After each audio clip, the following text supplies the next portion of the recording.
പണ്ടൊക്കെ നമ്മുടെ വീട്ടുമുറ്റത്തെ വലിയ മരങ്ങളിൽ കയറി കിടന്നിരുന്ന കുരുമുളക് ചെടീനെ ഒരു ചെടിച്ചട്ടിയിലെ കുഞ്ഞൻ ചെടിയാക്കി ഒതുക്കി വളർത്തുക എന്ന് പറയുന്നത് നമ്മളെല്ലാവരെയും സംബന്ധിച്ചിടത്തോളം വളരെ കൗതുകമുണർത്തുന്ന ഒരു കാര്യമാണ്. അതുകൊണ്ട് തന്നെ നിങ്ങൾക്ക് സ്വന്തമായി ഒരു കുറ്റി കുരുമുളകിൻ്റെ തൈ എങ്ങനെ നിർമ്മിച്ചെടുക്കാമെന്നാണ് ഈ വീഡിയോയിലൂടെ ഞാൻ നിങ്ങൾക്ക് പറഞ്ഞു തരാൻ പോകുന്നത്. അമല അഗ്രി മീഡിയയുടെ പുതിയ വീഡിയോയിലേക്ക് എല്ലാവർക്കും സ്വാഗതം. ഇതുപോലെ കാർഷിക മേഖലയുമായി ബന്ധപ്പെട്ട വിജ്ഞാനപ്രദമായ വീഡിയോകൾ തുടർന്ന് നിങ്ങൾക്ക് ലഭിക്കാനായി നിങ്ങൾ ഈ വീഡിയോയുടെ താഴെ കാണുന്ന സബ്സ്ക്രൈബ് എന്ന ചുമന്ന ബട്ടണിൽ പ്രസ് ചെയ്ത് ഈ ചാനൽ സൗജന്യമായി സബ്സ്ക്രൈബ് ചെയ്യുക. തുടർന്ന് വരുന്ന ബെൽ ഐക്കണെ പ്രസ് ചെയ്ത് ഓൾ എന്ന ഓപ്ഷൻ സെലക്ട് ചെയ്ത് കഴിഞ്ഞാൽ ഈ ചാനലിൽ വീഡിയോകൾ അപ്ലോഡ് ചെയ്യുന്ന സമയത്ത് തന്നെ നിങ്ങളുടെ ഫോണിലേക്ക് ഒരു നോട്ടിഫിക്കേഷൻ എത്തുന്നതായിരിക്കും.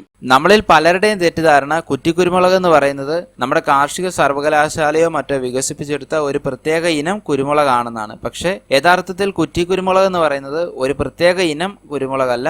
നമുക്ക് ഏത് ഇനത്തിൽപ്പെട്ട കുരുമുളകിനെയും കുറ്റിക്കുരുമുളകാക്കി വളർത്താൻ സാധിക്കും. അതെങ്ങനെയാണെന്ന് ചോദിച്ചു കഴിഞ്ഞാൽ ഒരു വലിയ കുരുമുളകിൽ നിന്നും കായ ഉണ്ടാകാൻ വേണ്ടി സൈഡിലേക്ക് വളരുന്ന ശാഖകളെ മുറിച്ചു മാറ്റി വേര് മുളപ്പിച്ച് വളർത്തി കഴിഞ്ഞാൽ അതൊരു കുറ്റിക്കുരുമുളകായിട്ടായിരിക്കും വളരുന്നത്.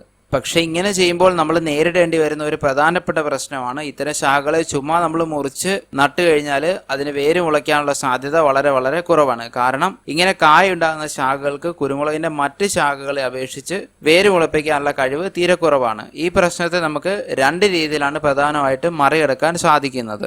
ഒന്നാമതായിട്ട് നമുക്ക് ചെയ്യാൻ സാധിക്കുന്നത് ഇങ്ങനെ വശങ്ങളിലേക്ക് വളർന്ന് കായ ഉണ്ടാകുന്ന ശാഖകളിൽ എയർ ലെയറിംഗ് ചെയ്ത് വേര് മുളപ്പിച്ച് ആ ശാഖനെ മുറിച്ചു മാറ്റി ഒരു കുറ്റി കുരുമുളകാക്കി നമുക്ക് വളർത്താൻ സാധിക്കും. ഇങ്ങനെ എയർ ലെയറിംഗ് ചെയ്യാൻ അറിയാൻ മേലാത്ത ഒരു വ്യക്തിയാണ് നിങ്ങളെങ്കിൽ എയർ ലെയറിംഗ് എങ്ങനെ ചെയ്യാമെന്ന് പറഞ്ഞ് നമ്മുടെ ചാനലിൽ ഇതിനു മുമ്പ് ഒരു വീഡിയോ അപ്ലോഡ് ചെയ്തിട്ടുണ്ട്.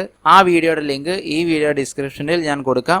ആ വീഡിയോ പോയി കണ്ട് നിങ്ങൾ എയർ ലെയറിംഗ് ചെയ്യാൻ പഠിക്കുക. പിന്നെ നമുക്ക് ചെയ്യാൻ സാധിക്കുന്ന കാര്യമാണ് ഇങ്ങനെ വശങ്ങളിലേക്ക് വളർന്ന് കായുണ്ടാകുന്ന ശാഖകളിൽ നിന്നും ചെറിയ കഷ്ണങ്ങൾ മുറിച്ചെടുത്ത് ആ മുറിച്ചെടുത്ത മുറിവിൽ റൂട്ടിംഗ് ഹോർമോൺ, അതായത് വേര് മുളയ്ക്കാൻ സഹായിക്കുന്ന റൂട്ടിംഗ് ഹോർമോൺ അപ്ലൈ ചെയ്ത ശേഷം ആ കമ്പുകൾ നട്ടു കഴിഞ്ഞാൽ ആ കമ്പുകളെ നമുക്ക് കുറ്റിക്കുരുമുളകാക്കി വളർത്തിയെടുക്കാൻ സാധിക്കും. റൂട്ടിംഗ് ഹോർമോൺ ഉപയോഗിക്കാൻ പഠിപ്പിക്കുന്ന വീഡിയോ നമ്മുടെ ചാനലിൽ അപ്ലോഡ് ചെയ്തിട്ടുണ്ട്. നിങ്ങൾ റൂട്ടിംഗ് ഹോർമോൺ ഉപയോഗിക്കാൻ അറിയാൻ മേലാത്തൊരു വ്യക്തിയാണെങ്കിൽ ആ വീഡിയോയും ദയവായി കാണുക. അതിന്റെ ലിങ്കും ഞാൻ ഈ വീഡിയോയുടെ ഡിസ്ക്രിപ്ഷനിൽ കൊടുക്കുന്നതായിരിക്കും. ഇനി നിങ്ങളുടെ വീട്ടിൽ ഇതുപോലത്തെ വലിയ കുരുമുളകിന്റെ കൊടികൾ ഇല്ല എങ്കിൽ, അഥവാ നിങ്ങളുടെ വീട്ടിൽ കുറ്റിക്കുരുമുളക് മാത്രമേ ഉള്ളെങ്കിൽ, അതുമല്ലെങ്കിൽ നിങ്ങൾക്കൊരു കുറ്റിക്കുരുമുളകിന്റെ തൈ എങ്ങനെ വാങ്ങിച്ച ശേഷം അതിൽ കൂടുതൽ കുറ്റിക്കുരുമുളക് ഉണ്ടാക്കാമെന്നാണ് ഞാൻ പറഞ്ഞു തരാൻ പോകുന്നത്. അതിനായിട്ട് നിങ്ങൾ ചെയ്യേണ്ടത് ഈ വീഡിയോയിൽ കാണുന്ന പോലെ വലിപ്പമുള്ള കുറ്റിക്കുരുമുളകിന്റെ ശാഖകൾ മുറിച്ചെടുത്ത് നിങ്ങൾ അതിനെ റൂട്ടിംഗ് ഹോർമോൺ അപ്ലൈ ചെയ്ത് നട്ടു കഴിഞ്ഞാൽ അതിനെ നിങ്ങൾക്ക് കുറ്റിക്കുരുമുളകാക്കി വളർത്തിയെടുക്കാൻ സാധിക്കും. അപ്പോൾ ഇത്രയും കാര്യങ്ങളാണ് ഈ വീഡിയോയിലൂടെ ഞാൻ നിങ്ങളുമായിട്ട് പങ്കുവയ്ക്കാൻ ആഗ്രഹിച്ചത്.